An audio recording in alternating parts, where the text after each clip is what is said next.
GMGP, good morning, good people. Y'all could have been anywhere in the world, but y'all decided to wake up with us. You're sick. You're sick in the head. There's a lot of fantasy football shows out there, but I promise y'all, they not like us. Brock Bowers, you looked a little quicker than fast. What does that even mean?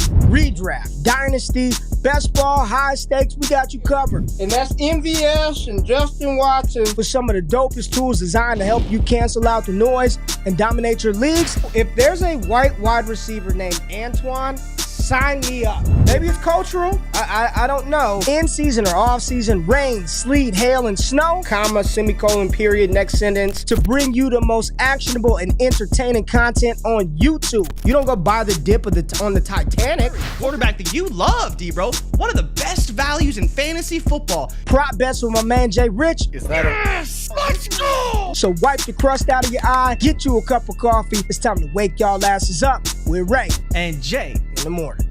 My God. How good is he? Yeah, GMGP. Good morning, good people. This is August 28th. Wake Up with Ray G Show. Wednesday, we are back.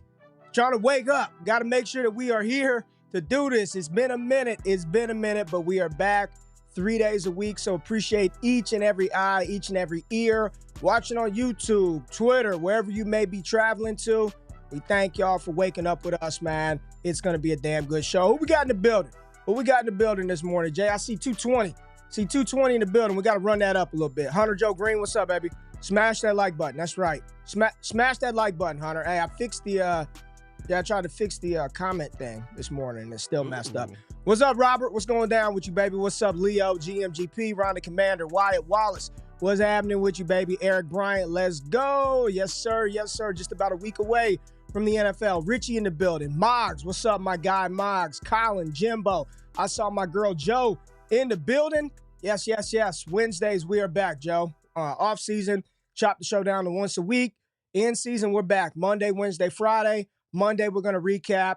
Wednesday, we'll see what the hell is going on. And Friday, we're going to see what's happening for the weekend for fantasy football. So we're excited to have you here. JRich, what's happening, baby? Where you at? Where are you? Where are you, Jay? You tell me, bro. Where's JRich at? Get in here. What's up, baby? What's good, dog? I'm good, man. I'm good. But as you said, these Wednesday shows, it was it's been one show. It's a different day waking up this early on Wednesdays. And even after bumping it back an hour, I'm still struggling. But I'm here. I am ready. And 53-man roster cuts were yesterday, Ray. And there is more news than I was expecting to have to talk about today. So I'm very excited because everyone's been getting on me for my Tim Patrick take on Monday, Ray. We'll get to there. Good God, man. You just keep going. We just talked about this yesterday after Bleacher Report. Get in, get out, man. We got to get the news. We want to save Tim Patrick. We want to save that, Jay. Because I don't think the take is dead yet. We'll see what the chat says. But we do have some news to get to, Jay. Did you see the report from ESPN that they asked 103 NFL players who the most overrated quarterback in the league was? Did you see? No, I didn't. All right. I'm going to give you a guess. If you can name three of the top seven, I'm going to give you $100, Jay. Three of the top seven most overrated quarterbacks according to 103 NFL players. Let's go. We don't got all day. 3 of 7. You get $100. Josh Allen. He was number 1. Correct. Ooh, damn. Okay. You only get one chance. You got to get all 3 in a row, too. You can't get any wrong or you don't get any money. Now that I get the first one right, I got to get them all. Yeah, we got to adjust. Who? Deshaun Watson. He was on the list. Are you cheating? No, I'm not cheating. All right, you got one more try. You got to go 3 for 3 to get this. Give me one more. I'm going to say Brock Purdy's on the list. Shit. All right. Brock Purdy was tied for 6th. All right. You got it. So here go the top 6 quarterbacks. And I pay my bets unlike you, Jay. So the Buffalo Bills quarterback, Josh Allen, number 1. Jalen Hurts, 2. 2 or 3. Justin Herbert, 4. Trevor Lawrence, 5. Deshaun Watson, 6. And then Kyler Murray, Brock Purdy, tied there at the end. What are your thoughts? Most overrated QBs in the league. Allen, Hurts, Tua, Herbert, Lawrence, Watson, Murray, Purdy. I mean, some of the names aren't overly surprising, right? I am surprised that Lamar's not on the list because I think It depends on who you ask, right? I think if you ask the media, Lamar would probably be up there. But if you ask the players, obviously there's more respect there. But Allen with the turnovers and, the lack of success in some of the bigger moments, I could see it. Tua, same type of argument, right? Great in the regular season, not so great in the postseason. Jalen Hurts I'm curious who they ask now, right? To see Jalen Hurts, because he is a bit of a one-season wonder right now, and we'll see what happens for Jalen Hurts in what would be his year 4 starting, year 3 starting. But last season was pretty bad for a guy who was heralded. It actually wasn't that bad. It wasn't the fantasy spectacular. No, I don't. Do you? Are you sure? Pretty rough for the Eagles offensively. Yeah, I mean the offense struggled down the stretch, but to put that all on Jalen Hurts, I think that is. But Ray, this is the NFL. He's the quarterback. It's going to end up on Jalen Hurts' shoulders. I got you. That's how this works. Well, what about the other names? What do you think about the other names? The other ones are fine, like Herbert, classic, overrated. We talk about that a lot. A lot of people think Herbert's overrated from a talent perspective. He's obviously great. Trevor Lawrence, again, hasn't really done a ton, but everyone talks about him as this great quarterback. I'm not overly surprised by the names.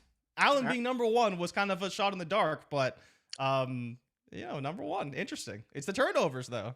Yeah, it's the turnovers. All right, Jay, some other news that hit right after we finished our show.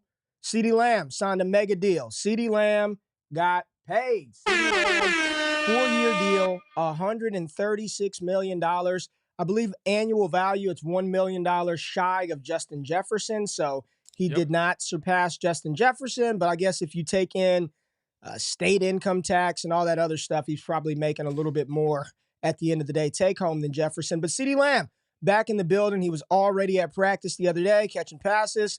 Thoughts on CeeDee Lamb getting the bag, and are you completely free of all worry from CeeDee Lamb for fantasy in 2024?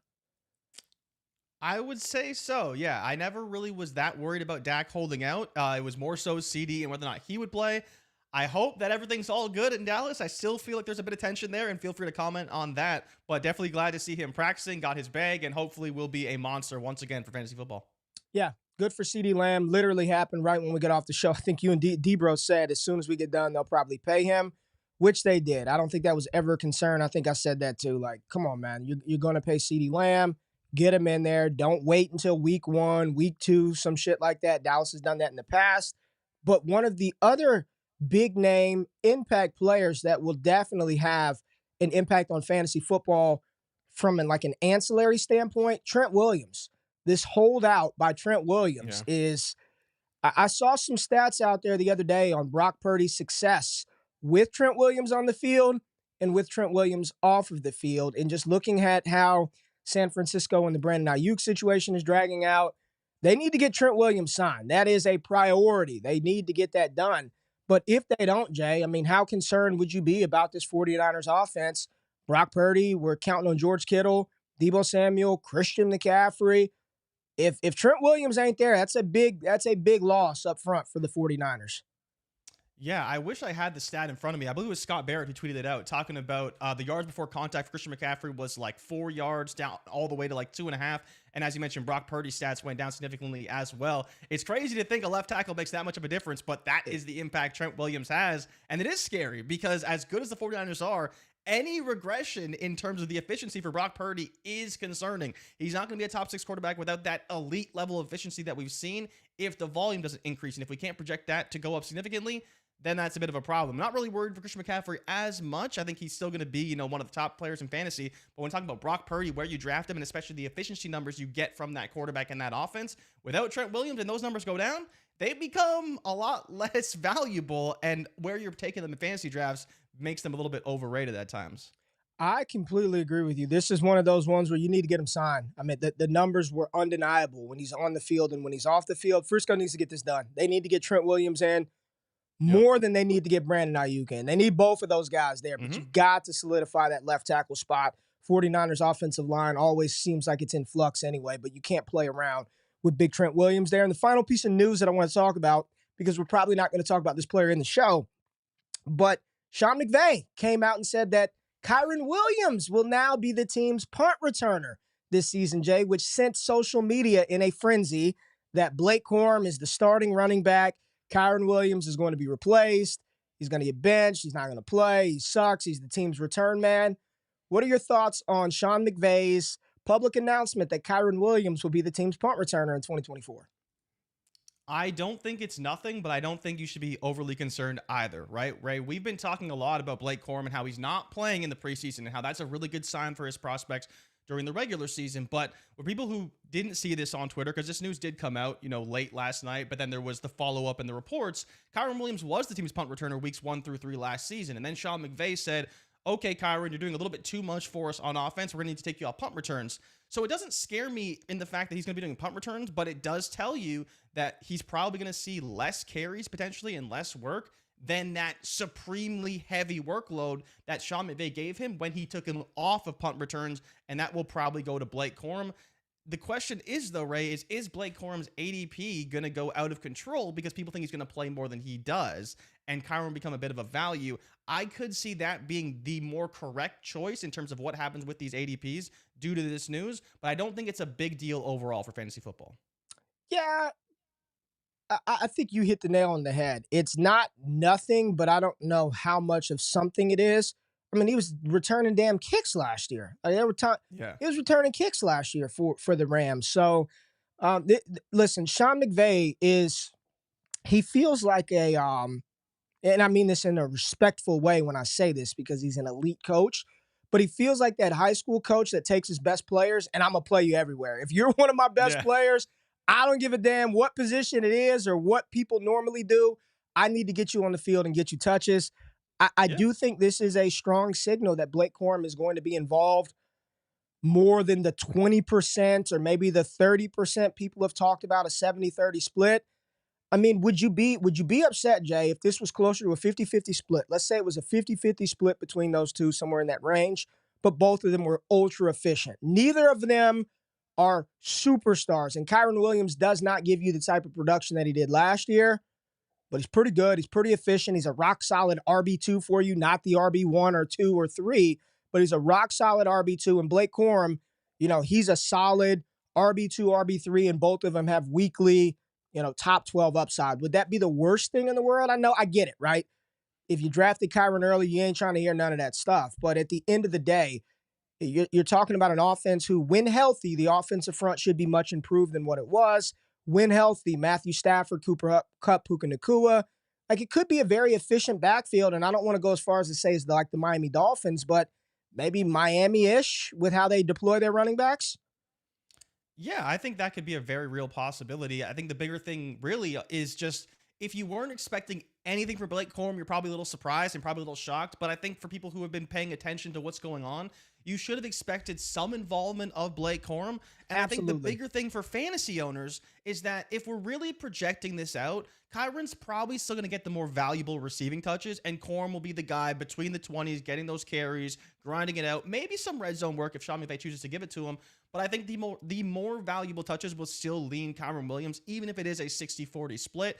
And I don't think anyone should feel that bad about Kyren. But as you said, if you're drafting as a top running back, top 5, top 6, maybe you should be a little concerned there in terms of that ceiling. But I think the value and what he'll give you weekly will still be quite good.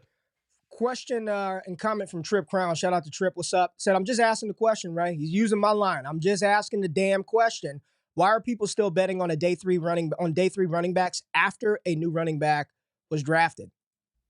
Jay, you want to answer that? Why are people still in on Kyren Williams after they've drafted what did they get Blake Corum in the second, third round? I think it was technically day 2, yeah. It was day 2? Okay. I can't remember where he was drafted, but your thoughts to that question. Why are people still in on Kyren Williams after the Rams have went out and drafted a very talented running back in Blake Corum? I think it's just knowing what he's done, right? The bigger thing for me is that when you're talking about day 3 running backs, you do have to treat them all a little bit differently. Kyren was a guy that we all really liked. He just disappointed from an athletic standpoint, but the talent was always there. His ability in pass protection was still number 1 in the draft class. Like, he is a different type of 4th, 5th, 6th rounder than we're used to seeing, playing at a high-profile school in Notre Dame and being very successful there. But to Blake Corum's credit, like, we thought of him as a top 3 running back before his injury, and then he came back and he wasn't quite all the way back, but Ray, year 2 off the ACL, we may see the Blake Corum we expected to see in the NFL, which would be a very, very good running back and a great compliment to Kyren Williams. But I do think all those types of situations, when you talk about day 3 running backs compared to day 2 backs that were drafted, they are all different. And I do think that Kyren is like loved by Sean McVay. And that's the key here. If Sean McVay loves you, he will play you a lot. And Kyren is definitely one of those guys, but I think that Blake Corum is going to be as well. This is my answer to that question. Once you've shown what you can do at an elite level in the NFL, all that other stuff goes out the window.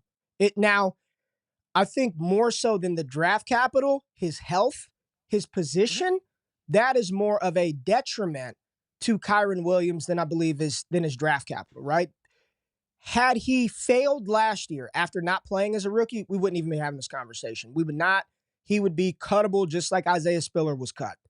But the fact that when he got the opportunity in year 2, not only did he succeed, I mean, he helped push that team to the playoffs. The Rams are not a playoff team without Kyren Williams. So therefore, the draft capital is sort of like, I don't care about that anymore. I don't care about that. What's more scary about Kyren Williams is not the fact that he was a day 3 pick.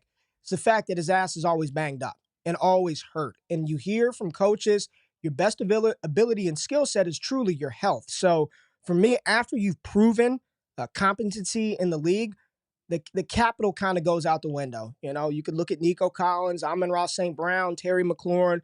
Once you've shown a proficiency and a competency in the NFL, I think the draft capital goes out the window. So check it out. Before we get in the show, Jay, I believe when we started, and I want to do this for the people that are on this stream right now, the people that wake up every single time we go live, their asses is up and they're tapped into the show, right?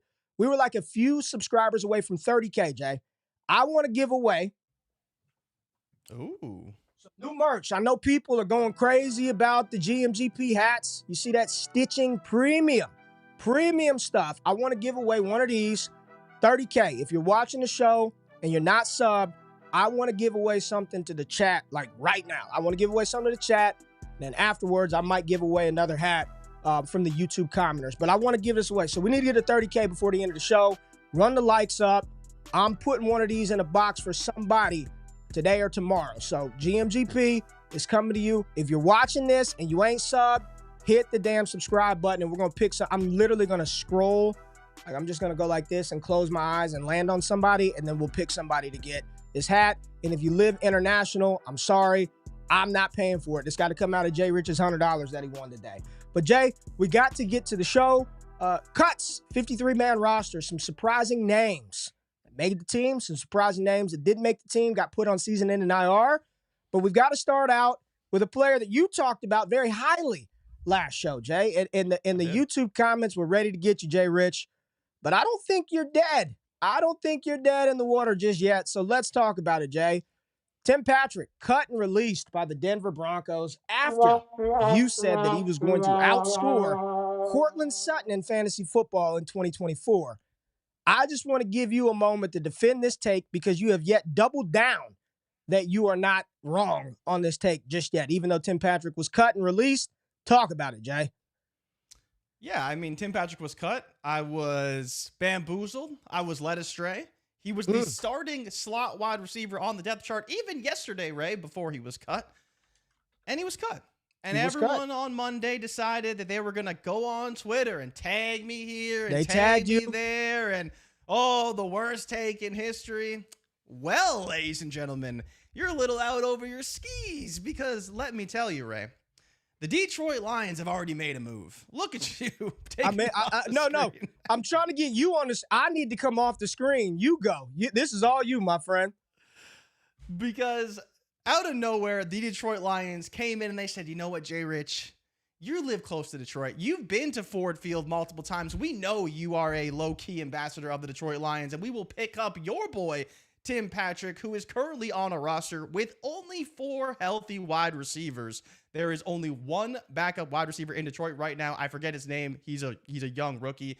But Tim Patrick is the guy who is hoping to make a name for himself on this Detroit Lions roster. For people who are unaware, Josh Reynolds, who is now the starting receiver, ironically, for the Denver Broncos, had a pretty good season last year for the Detroit Lions. And I said that Tim Patrick will outscore Cortland Sutton. Well, guess what? playing on the Detroit Lions, if he can work into this offense, and if double J-Mo down. continues to suck, it just might happen. The So double while down it is was immaculate. looking bad, it is definitely back alive yet again. I am excited because this is probably a best case scenario for my Tim Patrick over Cortland Sutton take. Tim Patrick or J-Mo? Who scores more points? I mean, it's got to be Tim Patrick. It's not going to be J-Mo. Let's be honest, Ray.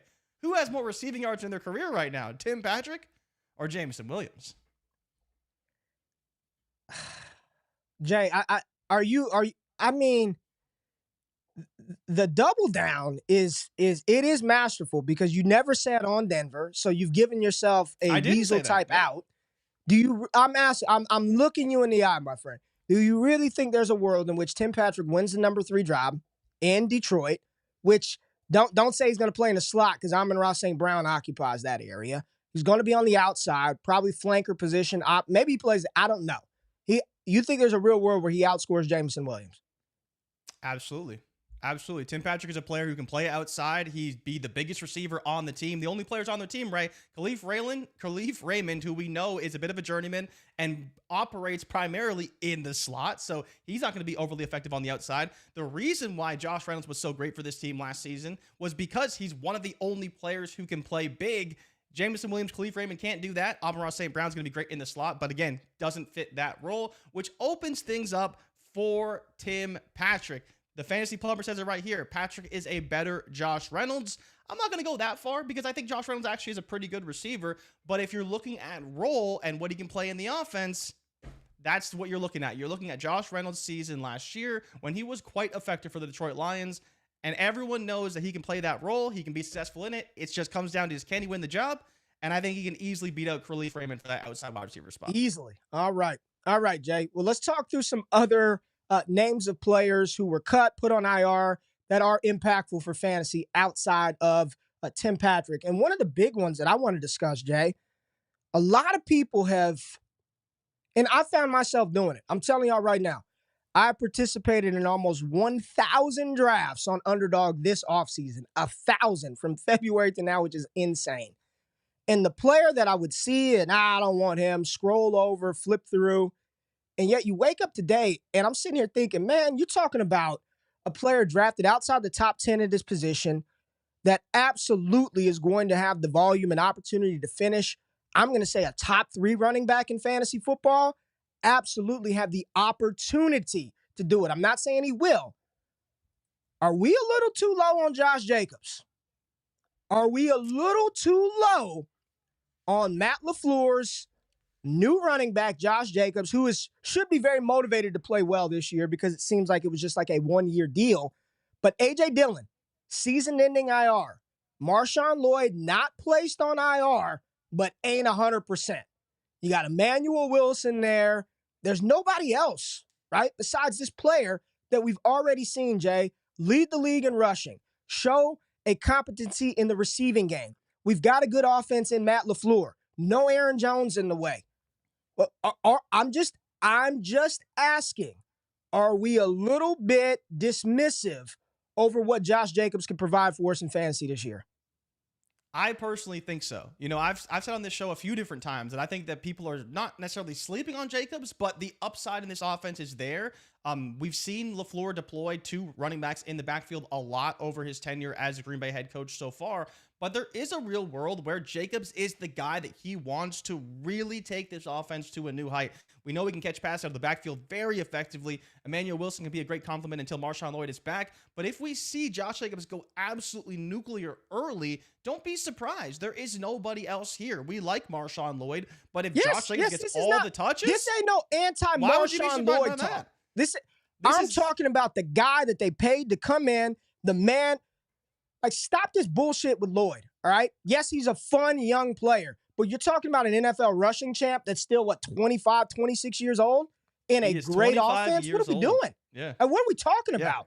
If anybody thinks Marshawn Lloyd is going to overtake Josh Jacobs, cash at me some money so I can send you some beans out of my closet, right? Cash at me some money. Go throw that shit in the front yard, plant them, and pray, because it's not happening. It's not happening, not in 2024, not absent an injury. And if Josh Jacobs is hurt, I do not believe there's a world in which Matt LaFleur says, let's give it all to the rookie running back out of USC who was oft injured throughout his collegiate career. What are we talking about? Yeah, and I see people saying in the chat, I don't know, like Rhonda saying, or someone saying take Ramondre 2 to 3 rounds later. I think what people are sleeping on, Ray, is the touchdown upside for Josh Jacobs, right? It's not just the player. You want to bet on the offense, opportunity in the offense. You want an offense. Sure, Ramondre is the guy, and we love Ramondre, and don't bring Ramondre, but it's the offense. You're betting on a very talented player in an efficient offense with a good quarterback and a good play caller. Like, it's not rocket science. Yeah, and it's the same case for Joe Mixon, right? No one wants to draft Joe Mixon for this high ceiling that could be a workhorse back in a top 5 offense in the NFL. And I think you have to see the same things when you talk about Josh Jacobs, who's a better running back, who is in a similar situation, but on a very, very good team. And I'm all in on Jacobs. I think Jacobs is one of the few running backs that could see a 65% opportunity share in this backfield and has tremendous touchdown upside. So I'm definitely in on Jacobs. Looking at the situation only gets even better for him to start the season, and we'll see how it works out later on in the year. But yeah, he could smash the first couple of weeks, and you shouldn't be shocked because there's not a lot of options for Green Bay at running back. I don't know why we keep saying the first couple of weeks. I don't understand. It could be the whole year, but early in the season, they got 2 guys right now. Right, unless they bring on some guys in Lloyd's absence and he goes on PUP to start the year. Jay, there was another running back who left for dead, made the team. You look at the projected depth chart. He's in the RB2 spot. Again, good offense, great quarterback, great offensive coordinator. Team is going to be in scoring potential. Talk about the revival of Cam Akers. Cam Akers, Jay. Listen, I am buying a Cam Akers jersey. A, where's number 22? That was what I wore in high school. B, as an Achilles recovery brother. The fact that he recovered from 2 of them, I just got the utmost respect for Cam Akers. But Jay, I kid you not, what I was told during my recovery was my Achilles was literally like Wolverine adamantium. Nothing was going to happen ever again. There was a greater likelihood that I shred the other Achilles than I ever tear this one. What happened to Akers? He tore one, and he tore the other one. He didn't tear the same one. So now he's got bionic Achilles tendons. He's still like 21 years old. He's still extremely young. I mean, he looked good. He looked good throughout the preseason, Jay. Joe Mixon was a little banged up. Where is your interest? Dynasty. I don't want to go too much of redraft because he's still a backup running back behind Joe Mixon. There's no threat there. But what's your interest level in Dynasty with Cam Akers today? Made the roster, great offense. Talk about it. Yeah, so with Cam Akers, it's definitely interesting because of the offense, right? We always talk about, even if it's a backup running back, if you're going to bet on a backup, bet on one that's playing in a good offense. Joe Mixon, unfortunately, has been pretty healthy the past few seasons, 16 games, 14 games, 17 games. So relative health, pretty good for Mixon. And I think the same will remain true now. But Ray, I do think there's a world as well where if Mixon's not getting those touches, it's going to go to Cam Akers. He's the guy on this team that can fit that 3-down skill set and can spell Mixon for an entire drive. You're probably looking at limited upside without injury. But if you were to bet on a player, I do like the notion of betting on Akers because we talked about how there's not going to be a guy who fills in for Josh Jacobs should there be an injury. There is a world where Cam Akers is the guy who fills in with the injury. We've only seen this offense really utilize one running back. They had Pierce. They went to Singletary. Things were better. It's going to be Mixon. But if something happens, I think Akers at that point would retain a 3-down skill set in a top 5 offense in the NFL. So definitely some interest in terms of stash. And the question though, Ray, is what would you pay for Akers? Like, would you trade a third for him, like even today, to get him on your roster before anything happens? I don't think you have to do that. I mean, Robert said it in the chat, like, he's free. Like, I don't think he would cost you. This is, if you want Akers, this is how you do it. Let me just tell y'all how to do this in Dynasty. Because what most people hear is, what would you trade for Cam Akers? That's not how you get Cam Akers on your roster in Dynasty. You go trade another player. You find some other thing, and you throw him in as a package. No one's going to blow up the deal where you're sending them Amon-Ra St. Brown, and they're sending you back Devontae Smith in a pick, and you added that Cam Akers. No one's going to blow the deal up over Akers. I'm not trying to ISO get him. If he's on waivers, I'll pick him up. And if I get him as a throw-in on a deal, he's free. And I get it. Like, I get that. I think the plumber said I like RBs with no ACLs and bionic Achilles. Listen. Tajay Spears, let's go. I was going to say Tajay Spears, let's get it. But he's free. He's free. He's tethered to a good offense. He's probably the RB2. We'll see how that shakes out with he and Dameon Pierce. But I know that the Houston Texans used Dameon Pierce in the return game last year. What if he's their team's primary kick returner, third down option, and Cam Akers is the spell back to Joe Mixon? So I'm in lockstep with Jordan Baker. We need to stop treating injuries as death sentences. You lose out. And here's the reality. In the league, like those injuries, they're kind of a benefit to a team because they don't have to pay Cam Akers top dollar. They can bring him in, ride him into the, utilize him, work him to death. I didn't want to say ride him because somebody would have commented, oh, God, they're going to ride Cam Akers. Yeah. But they don't have to pay him, and they can utilize that production from a player that they can use for a year and dump him if they don't want him. It's a business. It's a dirty world, and that's the game, Jay. We got some more running backs that I want to talk about, and this is one. The people laughed, Jay. They laughed me off the show. They laughed me out of the stream. When I brought him up, you, my friend, laughed at me on the stream. You laughed. Why are we talking about this guy? JRich Prince was cut, and Hayden Winks has made the roster. Carson Steele has made the roster. And I promise y'all, if he wore a single-digit number, if he was number 5 or number 9 or a double-digit low number, he had a cool number, number 21, people will be all in. But it's that white running back wearing number 42 that just doesn't do it for you. I get it. Not an aesthetically pleasing number for a running back. But Carson Steele's on the team. Clyde Edwards-Helaire is not 100%. JRich Prince is out. JRich, I'll ask you again because I asked you 2 weeks ago. You told me, hell no, he's a wasted spot. Why are we talking about Carson Steele on the show? Is there interest, Jay? Do you have interest? There is definitely some interest. Yeah, 11 carries, 87 yards, 2 touchdowns. Really did look good in the preseason. Credit to Carson Steele, man. This is a situation, Ray, where if a team was to utilize a player like Carson Steele in their offense, it would probably be the Kansas City Chiefs. Like, this is just what they do. They tried to do it with that rugby player to be the returner. They cut him. They thought it wasn't going to work out for this guy. But Carson Steele, they're all in on Carson Steele. And while we love Isaiah Pacheco, if Isaiah Pacheco misses any time, Ray, I'm not banking on. Here it is. I'm not banking. Here it is. Cream Hunt. I love it, Graphic 13. Now that is a nickname. I like that is a nickname. Cream Hunt. That's a good one. I'll just say this. We talked about this on Bleacher Report. If y'all ain't watching, JRich and I, we do fantasy content on Bleacher Report every single week. Check us out.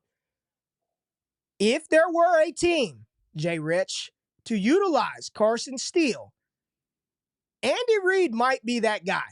Andy Reid might be that guy. And if you recall, he had a fullback years ago that had damn near 1,000 yards. Everyone in fantasy was getting him. Remember Spencer Ware? I know he was a running back. He was a fullback running back. Spencer Ware was utilized. Charkandrick West was utilized. He figured out a way for third-round pick Kareem Hunt out of Toledo to be dope. All I'm saying is if there were an opportunity and if there were a team to be able to deploy him in a way that could yield some fantasy points, it's Andy Reid and it's the Kansas City Chiefs. I think the bigger takeaway for me is the same way we talked about Josh Jacobs being, top 5 upside. I have been on this train the entire time, Jay. Some of this shit is easy to see, y'all. You think JRich Prince was some real threat to Isaiah Pacheco? Stop, folks. You're talking about sneaky, top 5, bell cow, workload, scoring potential, good offense, all the rush attempts, red zone. Isaiah Pacheco, you might not get it ever again because he is like a better version of what Thomas Rawls was, and that didn't last very long. He's a reckless running back who wants to inflict pain, and that normally does not end well. But he can handle the work. he is utilizing the receiving game. And I don't have a lot of confidence that the running backs behind him are going to be any significant threat to Isaiah Pacheco's usage on the field. So when you're talking about the few running backs who can actually go command it and go get it, he's one of them guys that you look up at the end of the year and you're like, damn, Isaiah Pacheco, top 4, top 6, drafted outside the top 10, top 11. Hell yeah. That's plus EV. That's turning a profit all in. All in that Pacheco thing. Not like that, but all in Isaiah Pacheco in 2024. Why did you say it like that? Come on, man. You could have said it any other way and it would have been fine, but you had to go like, and you even did a grunt. You're like all in on that Isaiah Pacheco. Talk about it, though. I mean, I like Isaiah Pacheco as well. I do. I think he could be really good. But again, it's you're looking at players who, one, have very little competition. Like there's no conversation about Clyde Edwards-Helaire now. He is worthless. And I truly believe if they were to give another running back opportunity, it would be Carson Steele over CEH, because CEH, we know what he is, and he's not going to do much, especially in the red zone. And we talked about that on BR. Like, if you were to give a guy carries in the red zone who is not Isaiah Pacheco, it's going to be Carson Steele because he's 6 foot 230, and we know that Clyde struggles in the red zone. And then as well, Ray Kadarius Toney was cut, and Juju Smith-Schuster was signed. So I have to ask you, Juju Smith-Schuster was signed after being cut by the New England Patriots. You said this was concerning to you, not me. Oh, well, sure. Let me lay out the case to the people, because initially Juju Smith-Schuster was brought into Kansas City to play the slot role for the Chiefs. It didn't work out. Rashee Rice was brought in the following year and thrived in that role. But to bring Juju Smith-Schuster back, is there any concerns about the Rice suspension, knowing they brought in a player to fit the exact role that Rashee Rice plays in the offense? That's the only reason why it's a little concerning. They brought Juju in to play that role, and now they bring him back knowing that there is a possibility of a Rice suspension. I think it's a fair, this assumption is very fair, but the reports are it's unlikely that he's going to face suspension. It seems like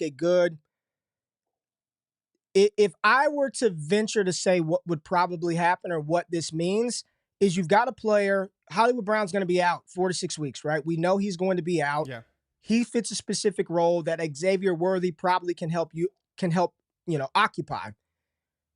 This probably, I would say might be a good thing for Rashee Rice, because this, in my opinion, would allow him to be deployed on multiple spots on the field, play a little inside, play a little outside, which he did last year. He's not a slot exclusive guy, but I think bringing Juju in is more so insurance policy for Hollywood Brown than it is detriment and fear for Rashee Rice. I believe Rice can be utilized multiple different ways.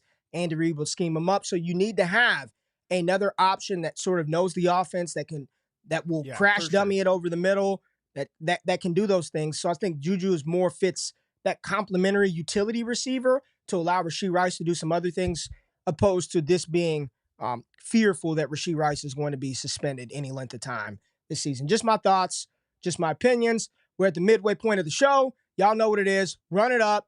Get us to 30,000 likes. Giving away a GMGP hat. We'll be right back after the break. Hit that like button.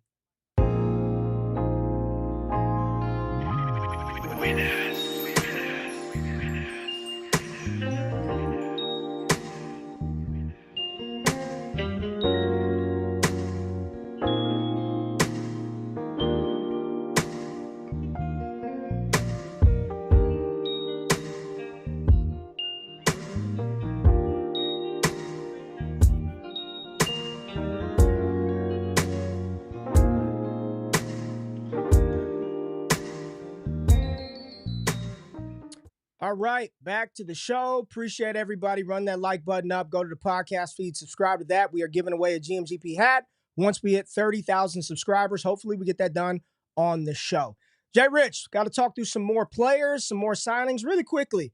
Any of these names shock you? Noah Brown getting released by the Texans. Any shock for you there, or? Not really, no. John Mechie's been phenomenal in preseason. And there's already talks of him potentially being traded. It seems like they're going to keep him now. And Noah Brown was a bit of an extra receiver for them, so it makes perfect sense. Stay younger and develop that talent. We had Samaje Perine, running back, released. Allen Robinson released. We also had James Robinson released. Kenny Nwangwu, he was also cut. Andy Isabella, didn't know he was still hanging around. He was released. Terrace Marshall, the fallen LSU soldier, gone. Desmond Ridder. Did you see, Jay? Did you see the Ritter stuff, man? Did you see the commercial? What was it? The commercial? Man, that's Unlucky man. for Desmond That Ritter. was tough, man. That was tough to see that. But yeah. Any of those names shock you? Let me go some pup stuff. Tyler Higbee, pup. Kendrick Bourne, Yep. T.J. Hawkinson, Jonathan Brooks. Jay, this is a name. This is why I've been heavily invested in Chuba Hubbard on Underdog. Shouldn't be a shock that Jonathan Brooks starts off on the pup. Yeah, no, Jonathan Brooks being on PUP does kind of suck. It was a bit expected, though, after that initial report came out a couple weeks ago that he's probably not going to be available till week 4 anyways. So now you look at it and you say, okay, it is what it is. Chuba Hubbard's season for at least the beginning of the year. Hopefully they look good. But yeah, no real surprises. You know, Ritter losing his job to Tune was a little surprising, but Tune's also been there, right? So he was the backup quarterback. He'd been there for a year. Ritter couldn't secure that spot. And I mean, given what we've seen from him, no real surprise as Jay, far as that goes. I want to hit this before we move on because Carson Steele, you had this comparison yesterday on Bleacher Report, so good that the Bleacher Report main people had to clip this thing and put it at the top of the Bleacher Report page. JRich, I'm covering me up right now, and I love your face right here. They clipped the perfect graphic, but you've got Carson Steele equals the new Taysom Hill. Can you explain this, Jay? Just being a utility guy in the offense. And the reason why I thought of it, honestly, was because you have Travis Kelce, Rashee Rice, Xavier Worthy, like all these guys you want to get fantasy points. And there's just a world out there where Carson Steele gets that goal line reception, that goal line carry that you're just not hoping for, and is that Taysom Hill type of esque player for fantasy football. It's just one of those things where you know that there is a chance something like this would happen on a team like the Chiefs, and it just sucks. But honestly, like, I thought of it when we were doing the show, and I stand by it. I think there's a world where he is going to be an annoyance for fantasy owners, and it sucks, but Carson Steele, man, he's going to be a thing. Let's just accept it. Jay, Jordan Mason, Elijah Mitchell, man. Yes. I've never had a call be more right and more wrong at the same time than Mitchell. I said it back in 2021 or whenever he was drafted, he would outscore Trey Sermon, and he was awesome that rookie year, and he's been absolutely useless, worthless since then. But he's on season-ending IR. Jordan Mason, Christian McCaffrey, what are your thoughts about that situation? How do you feel about Jordan Mason today? Has he jumped up significantly? Is there any more concern about McCaffrey? Are you excited? Talk about the Jordan Mason as earning that RB2 spot. Yeah, like you said, right? He's locked in probably the best handcuff role in fantasy football, definitely up there. We know that Christian McCaffrey is going to get the majority of the carries, so there's not going to be a lot of opportunity absent injury, and that's why he's not higher up the handcuff list. But, I mean, it's a Kyle Shanahan offense. You want to roster or try to roster the backup running back, and that running back this year is going to be Jordan Mason.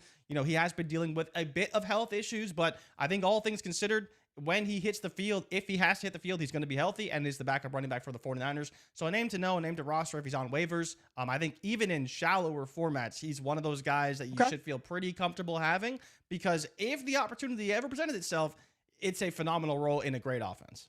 All right, Jay, we're not going to this is the Wake Up with Ray and Jay show, right? Jay and Ray, Ray and Jay. So we ain't just going to dump on you for your Tim Patrick takes. We have to be held accountable. JRich, we must be held accountable on this show. How can we consider ourselves credible analysts if we don't hold ourselves accountable? And my once fallen prince has fallen. Jay, he has fallen. Isaiah Spiller was cut. Kamani Vidal is on the roster. Got J.K. Dobbins and Gus Edwards ahead of Kamani Vidal. And we understand, and I think we have a good feeling that the Chargers are probably going to run the hell out of the football this year with Greg Roman, Jim Harbaugh, investment in Joe Alt up front, and the removal of Mike Williams, Keenan Allen, Gerald Everett. All the pass catchers are gone. We like Ladd. We like Josh Palmer, but I'm not anticipating those two guys replacing Mike Williams and Keenan Allen. So talk about Vidal, who, whether he's the RB2 or 3, I think all three of these running backs will play at some point in time. Gus Edwards is going to get his. Dobbins is going to get an opportunity to play, and Vidal will be on the field. Just talk about this path for this rookie running back to be fantasy viable Is he somebody that we should be drafting a little bit more of, given the fact that Herbert's still a little bit shaky with the foot? He's been practicing, but you just don't know, and just how we predict or project the Chargers offense to look. Yeah, I mean, that's the hard part, I think, for me with Vidal is that a lot of running backs we've talked about play on good teams, right? That have good offenses. And then, while I like Justin Herbert as a quarterback, the offense as a whole doesn't look very good. And so I do have to ask you a question, because I think this all hinges on one question.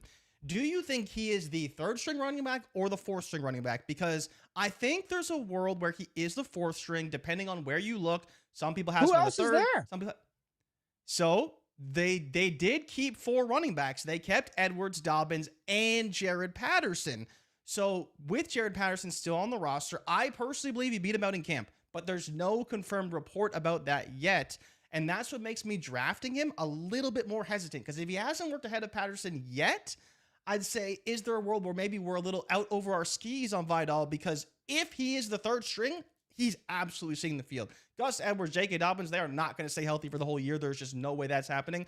One of them will miss some time. And at that point, the second running back will be Kyren Vidal, with the other one who is still starting. But I think there is a world where Patterson maybe is a guy that we're a little too low on if we're drafting Vidal for the same reasons, right? And so there's a lot to still shake out with this team.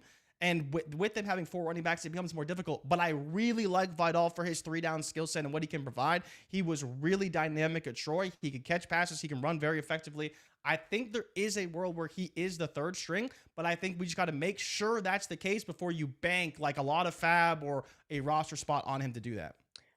We had a super chat too. Shout out to Adam. Adam said lots of players released thoughts on if any are worth roster spots, deep bench dynasty dart throws like Steele. Big ups to Wednesday and Fridays being back. Appreciate you, Adam. Big ups to the super chat. Thank you for that. We'll make sure that we hit all super chats this year. I think we're going through some of those names, right? We're going through some of those dirty names that ended up making the roster. We got another one, Jay. Let's just stick with LAC. Can we just stick with LAC and talk about, listen, this is a player that, and this is what's so interesting, and maybe here's a takeaway for us, and I'm going to hold the chat and us accountable, and let's see how this plays out next year, because we go through training camp, we go through offseason OTAs, and we're listening to the beat reporters. We're not there, so we can only take in the information that's provided to us. Yep. But it all reports are like Brenden Rice was awful, just on the roster bubble. He's definitely getting cut, and then you wake up and it's like, oh, Brenden Rice is on the team. Oh, Tim Patrick's cut. Cam Akers is on the team. It's almost like we don't know a damn thing, Jay. It's almost like we're not at practice. We're not at training camp. We're getting the biased opinion of one beat reporter, and we're talking about shit as Bible. But Brenden Rice he's made the roster. Step one, make the 53. Will he last? Will he get play? It just seems like to me, Harbaugh's just trying to figure out what he's got. Let's see what we got. We'll fit. This is not a 2024 type rebuild. Do you have any interest in holding on to Brenden Rice, who is the team's, I guess, 5th string receiver? Hell if I know. But he's on the 53. Brenden Rice, Jay, talk about him. Yeah, so this is a situation that's a lot more difficult. I wouldn't be rostering him. No, there's pretty much no world. You talk about 5th receiver. He's actually the 7th receiver on the roster. And a lot of teams, are in the 5 to 6 range in terms of receivers, depending on who they have on PUP. The Chargers, for now at least, did keep 7, Brenden Rice being one of them. So that's when you look already. If he's the last guy on the roster, he's probably one of the first guys to get cut should they want to bring another player in. I'm with you, though. I think Harbaugh wants to see what he's got. He obviously liked enough to keep him on the roster for now, but there is a world where he gets cut as well. So when we're talking about Jared Patterson, Kyren Vidal, and what they could be, like a lot of teams don't keep 4 running backs on the roster. Now, the Chargers might, but I think when you talk about a Chargers team that's expected to run the ball, I don't know why that team needs to keep 7 wide receivers, right? They got to block. Unless they're playing a lot of special teams. I don't think that makes a lot of sense. But Brenden Rice making the team for now is a good sign, and we'll see. Maybe he can end up in a better situation later down the line. But for now, he's still in the Chargers, but no interest for me for fantasy football. All right, let's go to another wide receiver that was playing late into the preseason that actually had some opportunity last year. People liked him. I was looking at some of the stuff in the preseason around this team, and I don't think we're very excited about the team and what the offense may look like, but there's probably a very good chance that New Orleans Saints A.T. Perry, Jay, will be on the field for the Saints. We know Chris Olave doesn't really like Dennis Allen in the offense, but he'll be out there doing his thing. 1,400 yards, according to you and D-Bro, yesterday on Monday's show. But is there some interest in rostering in Dynasty A.T. Perry for the New Orleans Saints this year, knowing that your boy Rashid Shaheed has very fragile hamstrings and will miss time at some point? We know it will happen. It just is. No Kendre Miller, who I haven't heard more hate coach speak for a player than, what did you say, Mike Zimmer? Mike Zimmer and Kellen Mond? He ain't feeling that Kendre Miller. He is not. It is very obvious. Where's that coach speak index? He's probably telling the truth when it comes to Kendre. But talk about A.T. Perry, Jay. Yeah, you take every moment to disparage Rashid Shaheed every single time you can, even though I've been right about Rashid Shaheed from the very beginning. I told you guys that he's going to be a thing. He is definitely a thing now, but I am with you. I think there is some small interest in A.T. Perry. Again, a middling offense, quarterback play is a little bit suspect, but if Rashid Shaheed does miss time, he will operate on the outside, probably play in 2 wide receiver sets. So I'm with you. I think it's a good spot for a player. I still personally think Cedric Wilson can make an impact on this team, but to your credit, it looks like A.T. Perry won that job and won that role, at which point Wilson would be just a returner if he's even returning kicks. But that's where I'm kind of at on A.T. Perry. I think he can make an impact. He can be a touchdown threat for this team. They need it when you look at the archetypes of the receivers. Chris Olave, small and shifty. Rashid Shaheed, small and shifty. A.T. Perry, big and can go up and get it. So I think from that standpoint alone, you have to like A.T. Perry a little bit. But volume, we'll see. I think he's a nice flyer. He's a nice flyer. This isn't the hot take episode, but Mr. London, shout out to Mr. London, says Olave will be traded by the trade deadline if Dennis Allen isn't fired before then. Like, I made a little, like, doesn't seem like Olave really likes what's going on there, and for good reason, probably. You don't see a lot of NFL trades. You just don't see a lot, but this is one that I don't hate it. I would probably lean towards the Dennis Allen. Where do you want him to go, though? Who, Dennis Allen or Chris Olave? No, Chris Olave. Olave, shit, anywhere. I think he could fit a lot of dope San teams. Francisco for Brenden. Oh yeah, San Francisco's like the new Kansas City. Let's plug every receiver into freaking San Francisco. But I am interested in A.T. Perry. Jay, I am interested in A.T. Perry. I want to go through a couple of other names, some surprising ones. Deontay Foreman was released as well, Jay. Yep. Paris Campbell, that doesn't seem like a shocker with the Eagles trading for Jahan Dotson. Paris Campbell is now on waivers. Michael Carter getting cut from the Cardinals, though, I didn't see that coming. I didn't see, because they had talked so glowingly about him and his third down role. But this pretty much, it should not be a shocker, but it's Trey Benson and it's James Conner and Trey Benson in Arizona. Yeah, it was a shock only because they still kept 4 running backs, right? So they still kept Amari DiMercado and DJ Dallas. Yeah, I know. And so Michael Carter being the odd one out there was interesting. Maybe they wanted him to get opportunity elsewhere because they just liked what they had, and that could be the case as well. You never know. But yeah, it's Trey Benson, it's James Conner, and then maybe some small interest in DiMercado and none in DJ Dallas. But yeah, another team that kept 4 running backs was a bit of a surprise. One of them could get cut though by the time the NFL season rolls around. Yeah, and I don't think there were any other major cuts or signings. I think we mentioned Samaje Perine quickly. Jaleel McLaughlin, how you feeling about him? Yeah. I think it's great for him because Javonte and Estime are 2 similar backs. Jaleel is much different. So he should be locked into that 4-minute offense, 2-minute drill, passing down situations, and get a couple of opportunities, just normal rush attempts. I'm happy about that for him. Yeah, so obviously it was something we were waiting for and finally happened, so thank God it did. And then Blake Watson, Ray, also made the roster as the 4th running back for the Denver Broncos.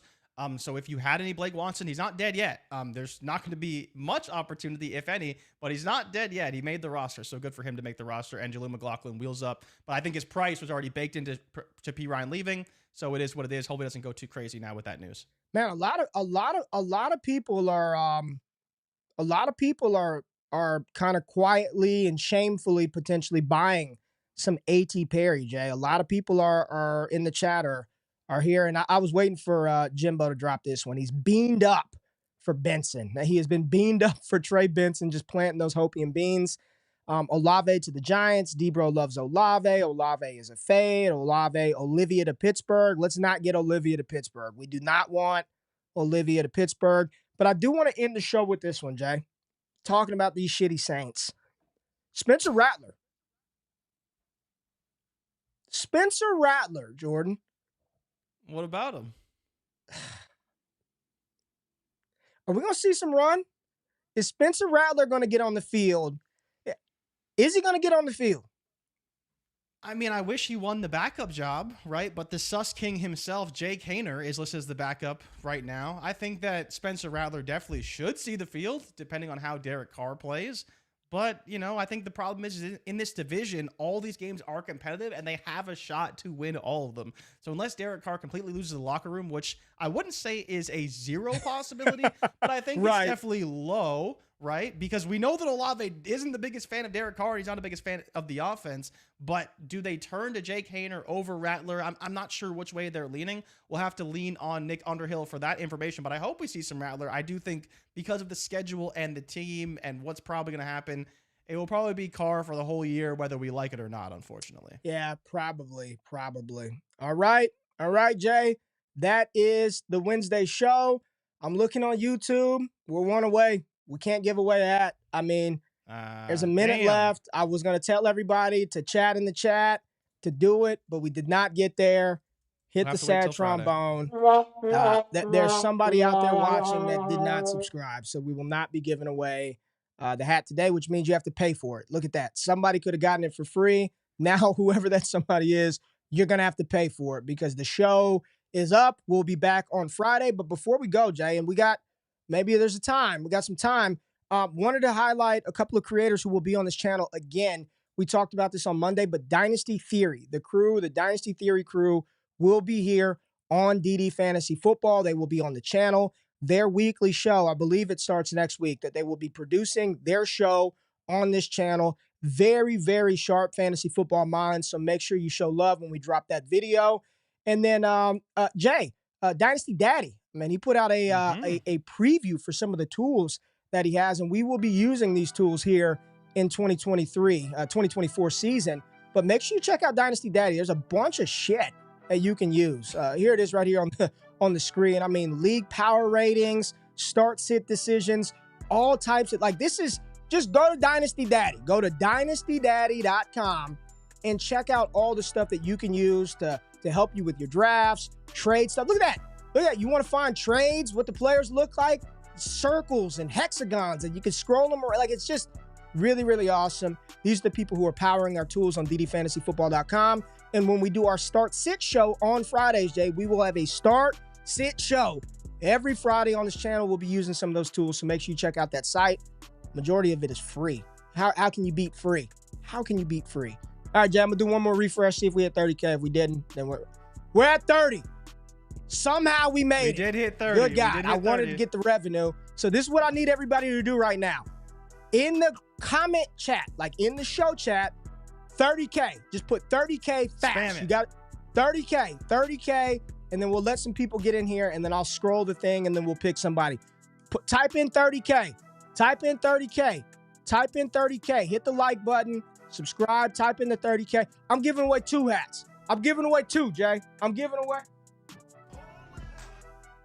Ray's giving away 2 hats. I'm giving away 2.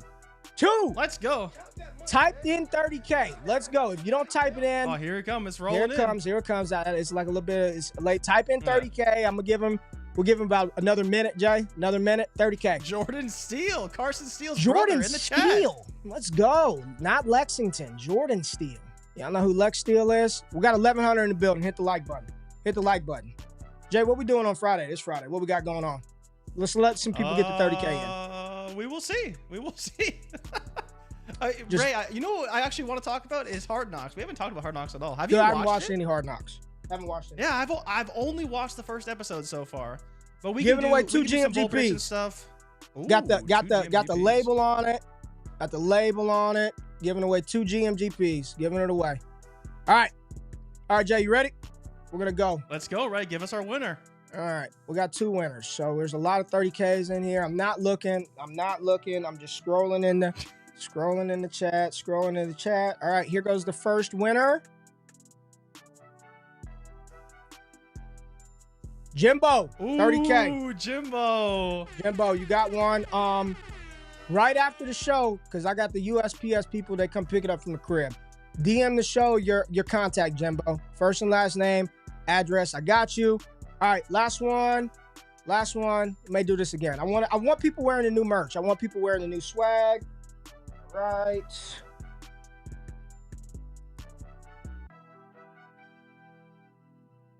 Where'd it go? Sorry, got to redo it. My bad, y'all. Got to redo it. My bad. Y'all know OGQ, man. Y'all know OGQ, man. Sometimes that thing. Here we go. Who we got? Here goes the next one. Tanner George. Okay. Tanner George. If you live in Canada or the UK, I'm not sending you shit. Tanner George, DM Fantasy Football. Got your GMGP hat. So Jimbo and Tanner. Yeah, DM DD Fantasy Football. Make sure you DM that account to make sure. DM Destination Devi. Make sure you do that. Yeah. Appreciate y'all, Jay. Get us out of here. And I might give something away on Friday. We're back. It's new stuff. I'm happy. Those two are going out today, though. So Tanner and Jimbo, congrats. We'll do this again on Friday. Jay, wrap us up. Thank you to everybody for tapping into the show. Thank you to our entire audience. 30K was a goal we had for preseason, and we are very happy to have hit that. But most importantly, we're happy to be back 3 days a week. So make sure you tap in Monday, Wednesday, and Friday for all of the great content that we're going to be putting out. We're excited for the season. Thank you guys for tuning in. Drop a thumbs up and subscribe to the channel if you still haven't. And we'll see you guys on Friday. We're out. We out. Peace.